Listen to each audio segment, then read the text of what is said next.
This is one of the largest, most expensive armies in 17th century India, arriving to crush a single troublesome man. Cannons, war elephants, thousands of cavalry, a general on an enormous salary. All of it pointed at one little hill fort in the mountains. And when they get to the top, he's not there. He left last night with the treasury. This will happen to the Mughal Empire so many times that they will run out of generals before he runs out of hills. He was the son of a mid-level landlord. He had no empire, no big army, and no business beating anyone. So naturally, he beat everyone. This is the story of Shivaji, the man who built a kingdom out of mountains by simply refusing to fight the war everyone expected. He won by never standing still. To understand him, you have to understand the absolute mess he was born into. Welcome to the Deccan, the great plateau of peninsular India. In 1630, it was carved up between two Muslim sultanates, Bijapur in the south, Ahmednagar fading in the north, while the gigantic Mughal Empire pressed down from above, wanting all of it. On the coast were the Portuguese, the English and the Siddhis, a tough little naval power of African origin who we will be hearing more about, sorry in advance. And running between all of them were the Marathas, local warrior landlords who hired out their cavalry to whoever was paying best that week. Crucially, and please remember this for the entire video, loyalty here was about land and money, not religion. Everyone switched sides constantly. It was less a holy war and more a very violent group project. Exhibit A. This man, Shahaji Bhonsle, Shivaji's father, and a champion-level side-switcher. I have served the Sultan of Ahmednagar, the Mughal Emperor, and the Sultan of Bijapur. Sometimes I forget who I currently work for. It's fine. They forget too. Posted far away in the south, Shahaji left his wife and son back home near Pune, which means the person who actually raised Shivaji was his mother. Your father works for everyone, and so the land works for no one. Look at it, Shivaji. Burned fields, frightened farmers. Someone should rule this place for the people who actually live here. Then I'll do it. You are 16. I'll do it carefully. This was, historically, a wildly ambitious thing for a teenager to say. He was the second son of a regional landlord. By every rule of the time, he should have become a slightly bigger landlord. Instead, around the age of 16, Shivaji did something that was technically treason against Bijapur, his family's current employer. He took a fort, the fort of Torna.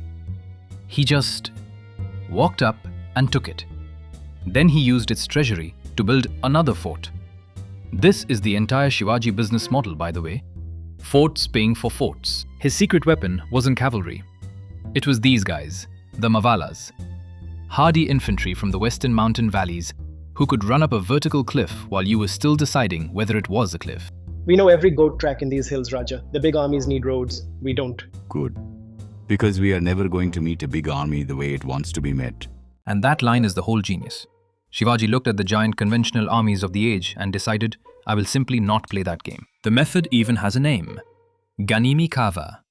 Roughly, hit them where they aren't, vanish before they turn around, and let the mountains do half the fighting. Light, fast cavalry. Lightning raids on supply lines.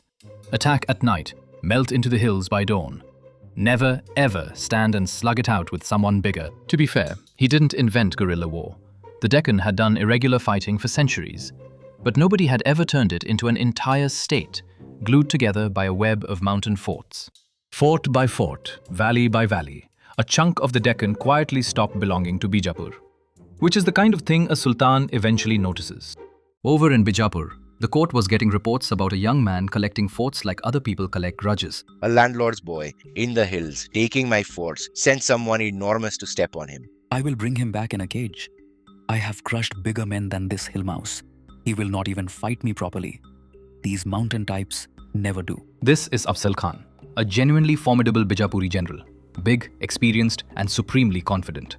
Remember that confidence. It's about to become a teaching moment. Afzal Khan marched out in 1659 with a large army, looking for a glorious open battle on flat ground. Shivaji, naturally, refused to give him one, and pulled back deep into the forested hills around a fort called Pratapgad. Stuck in terrain that ate his advantages, Afzal Khan switched to plan B.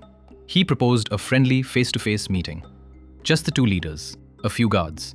What could go wrong? Now, here is where I have to be honest with you, because this is the most argued about moment in the whole story. The two men met in a tent below the fort. There was an embrace.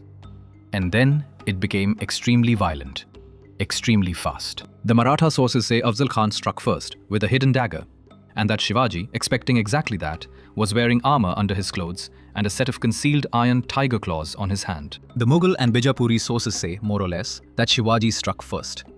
The truth is, we genuinely do not know who pulled steel first. Anyone who tells you they're certain is selling something. What is not in doubt is the result. Afzal Khan did not survive the meeting. And the instant it was done, Shivaji's army, already hidden in the trees, because of course it was, fell on Afzal Khan's leaderless men from every direction. It wasn't a battle, it was a switch being flipped. The big Bijapuri army came to crush a hill mouse, and mostly ceased to exist before lunch. Pratapgad turned Shivaji from local nuisance into regional problem, which is when the biggest player on the board finally looked down and frowned. The Mughal Emperor. Ruling in the north now was a new, severe, ferociously ambitious Mughal Emperor, Aurangzeb, who did not tolerate loose ends.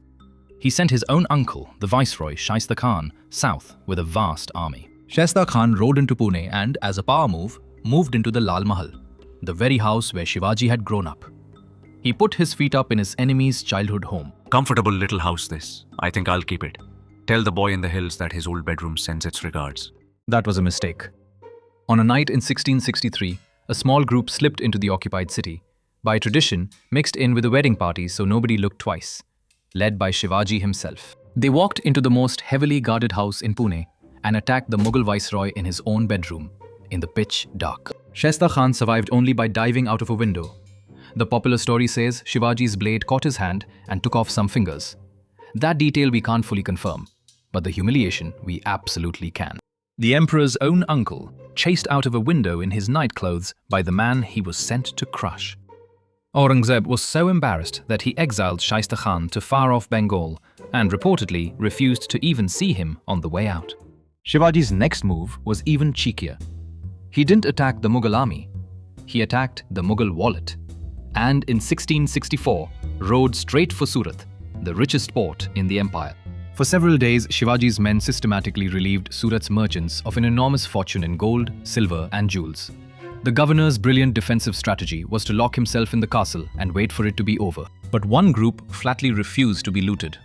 The English East India Company trading post, run by a stubborn man named Oxenden, who armed his clerks and dared the Marathas to try it. We are a humble trading company. We have, however, also got cannons. Frightfully sorry. Do form an orderly queue elsewhere. And it worked. The English held their corner. So even at the height of one of his most famous raids, Shivaji didn't win everything. Hold that thought, because it's a habit. Aurangzeb, now thoroughly annoyed, reached for his sharpest tool.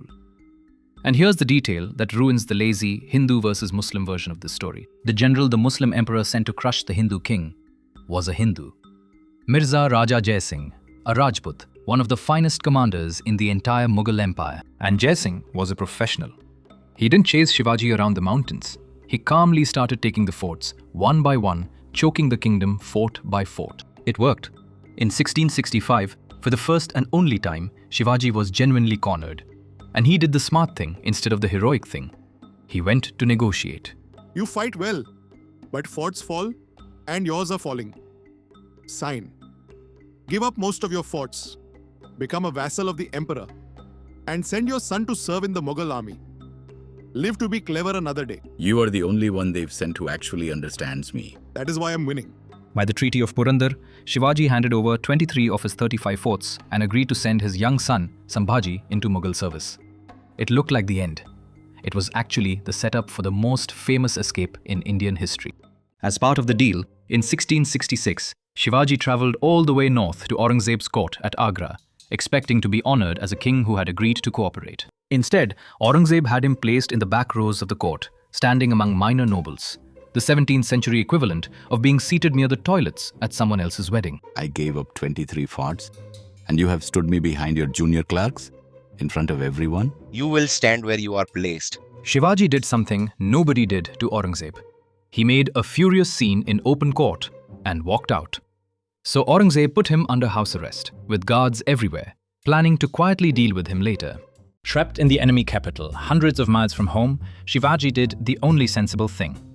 He started sending out gifts. He pretended to fall ill, and began dispatching huge baskets of sweets to temples and holy men as charity, carried out past the guards every single day, until the guards got thoroughly bored of checking baskets. And then, one day, so the story goes, Shivaji and his son simply left inside the baskets. How much is exact truth and how much is great storytelling, we can't fully prove. But the core fact is rock solid. He was detained by Aurangzeb and he got clean away. He made his way home in disguise across the entire width of Mughal India, while Aurangzeb's empire looked under every basket in Agra. Aurangzeb would not make that mistake again. He'd make different ones. Back in the Deccan, Shivaji rested, regrouped, and then calmly took back nearly everything he'd given away. Remember those 23 forts? Yeah, he just collected them again. Fort after fort flipped back to Maratha control. The treaty that was supposed to finish him turned out to be a brief, annoying intermission. But not every fort came cheap. The toughest was Kundhana, a Mughal-held fortress on a sheer cliff. The man who volunteered to take it was Shivaji's oldest friend, the Mawala captain Tanaji Malusare. Walls this steep, they won't even post proper guards. We go up in the dark by rope. On the side, no sane man would climb. On a winter night in 1670, Tanaji and his men scaled the cliffs of Kundhana with rope ladders and took the fort in brutal hand-to-hand fighting in the dark. They won. But Tanaji was killed in the fighting. There's a beloved legend that Shivaji mourned, "The fort is won, but the lion is lost," and renamed Kundhana to Sinhagad, the lion's fort. Whether or not he said those exact words, the grief was real. The forts were never just forts. They cost him people. Now for the part nobody tells you about. The part where the mountain raider builds a navy. Most Indian land powers ignored the sea entirely.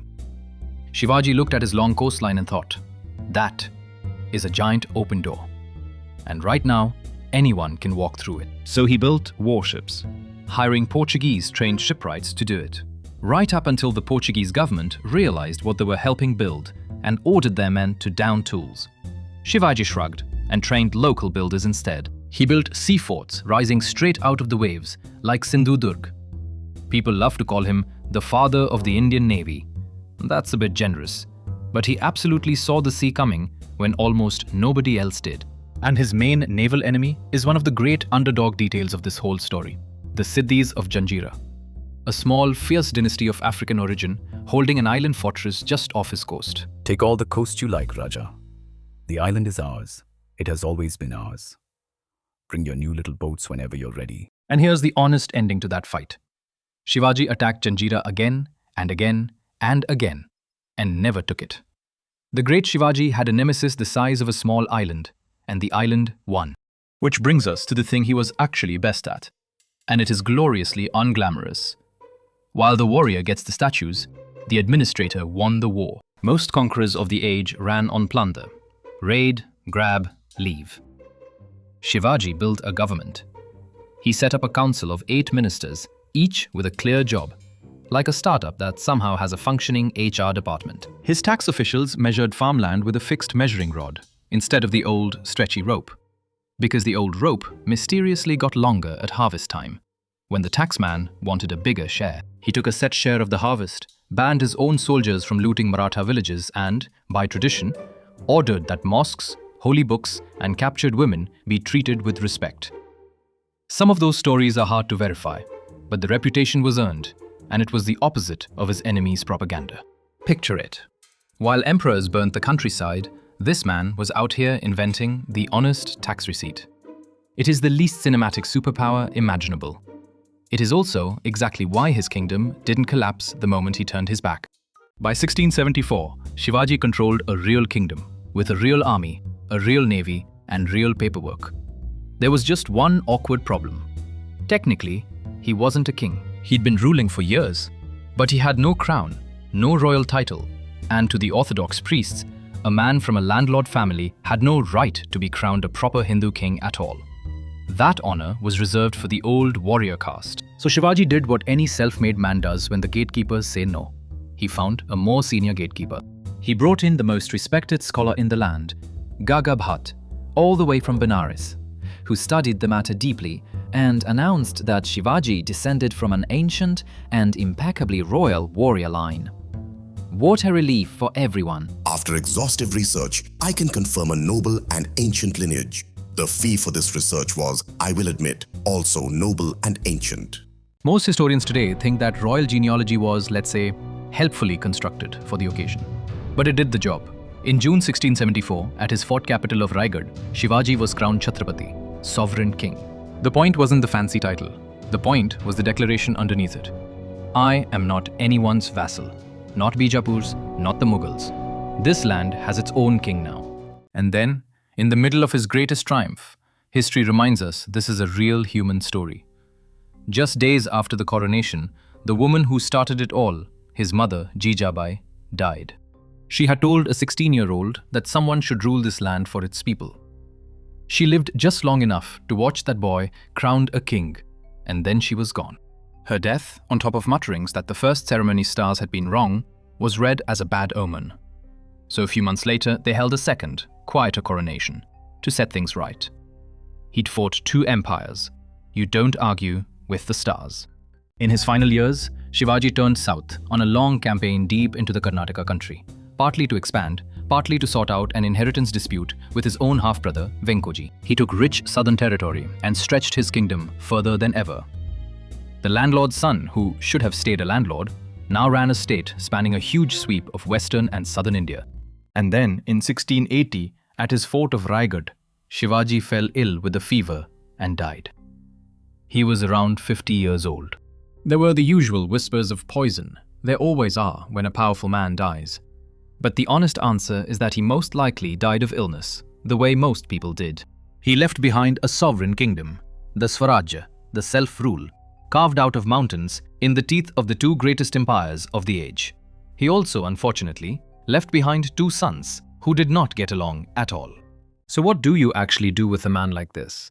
He didn't have the biggest army, he didn't have the most cavalry or the most cannons or the richest treasury or, frankly, the best luck with islands. What he had was a better system. The forts, the mountains, the navy nobody expected, the light, fast war that big armies couldn't catch. And underneath all of it, a government that actually worked. He proved that a determined outsider with the right system and an absolute refusal to fight fair could carve a kingdom out of the gap between giants. That idea did not die with him, because what he built would explode outward after his death into one of the largest empires India ever saw, and very nearly swallow the Mughals whole. But that is a much bigger, much bloodier story. And it starts with those 2 sons who couldn't stand each other. See you then.